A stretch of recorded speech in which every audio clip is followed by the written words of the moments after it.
বছর পর, হ্যাঁ, বছর পর মমতা বন্দ্যোপাধ্যায় কি আবারও কংগ্রেসে ফিরতে চলেছেন, এমন একটা জল্পনা কিন্তু জোরদার হচ্ছে।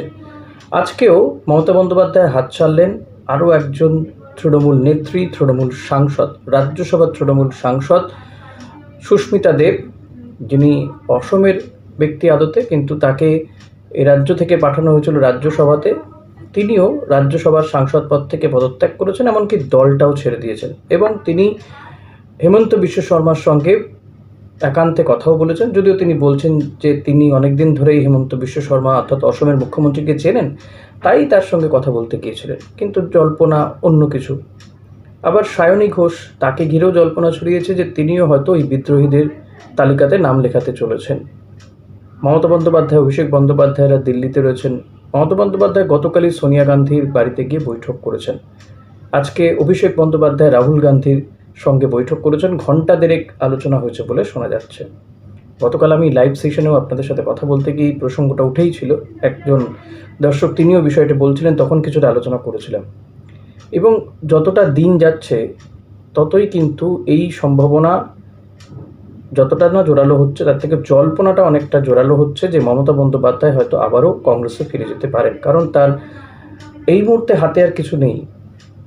1998 সালে কংগ্রেস থেকে বেরিয়ে এসে নতুন দল গঠন করেছিলেন।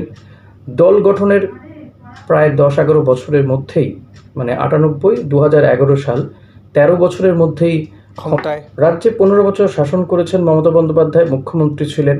আর যেই তিনি নির্বাচনে হারলেন, একে একে তার পাশ থেকে তার বিধায়ক, যে কজনও বা বিধায়ক জিতেছেন, ম্যাক্সিমাম চলে যাচ্ছেন, সাংসদরা চলে যাচ্ছেন বিজেপিকে সমর্থন করতে, এবং সংখ্যাটা কিন্তু অনেক। বিধায়করাও প্রায় 60 জন বিধায়ক নাম লিখিয়েছেন। শোনা যাচ্ছে তার ঘনিষ্ঠ ফেরাদ হাকিম, তিনিও বিদ্রোহীদের ভিড়েই চলে যাচ্ছেন। সাংসদরা 18 থেকে 20 জন, সংখ্যাটা আরও বাড়তে পারে, তারাও তার সঙ্গে আর থাকছেন না। তারা কাকলি ঘোষ দস্তিদারকে লিডার করে তারা এনডিএকে সমর্থন করবে বলে জানিয়েছে, স্পিকারকে চিঠি দিয়েছে। অর্থাৎ সব দিক থেকেই কিন্তু মমতা বন্দ্যোপাধ্যায় এখন নিঃস্ব, প্রায় কিছুই নেই হাতে। যতক্ষণ তার সাথে সিম্বলটা রয়েছে তো রয়েছে, এরপর হয়তো সিম্বলটাও হারাতে পারেন। আর সিম্বল হারালে বিপুল যে তাদের অর্থ রয়েছে সেটাও কিন্তু চলে যেতে পারে মমতা বন্দ্যোপাধ্যায়ের হাত থেকে।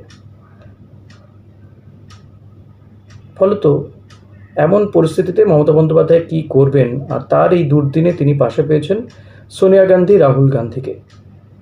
98 সালে তৃণমূল কংগ্রেস তৈরি করার পর থেকে অনেক ঝড়ঝাপটা গিয়েছে।